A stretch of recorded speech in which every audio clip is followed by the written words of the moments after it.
ధర్మ సందేహాలు సమాధానాలు.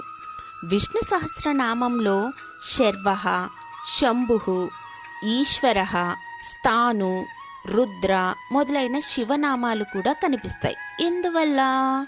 శర్వ అంటే లయకర్త, శంభు అంటే శుభకారకుడు, ఈశ్వర అంటే పాలకుడు, స్థాను అంటే అచలుడు, రుద్ర అంటే దుఃఖ విమోచకుడు, విష్ణువు పనులే ఇవి. పైగా ఈ నామాలు విష్ణువి అయినట్లే ఈ నామాల వాచ్యుడు శివుడు కూడా విష్ణువే. విష్ణువంటే సర్వవ్యాపకుడు, శివుడంటే శాశ్వత శుభ స్వరూపుడు. శివుడు సర్వవ్యాపకుడే, విష్ణువు శుభ స్వరూపుడే. విభిన్న కార్యాల కోసం విభిన్న రూపాలు. మనం ఉపాసించే దైవమే సర్వదేవతల సమాహారం.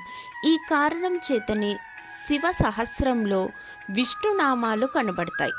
దేవతలందరినీ దైవత్వం ఒకటే.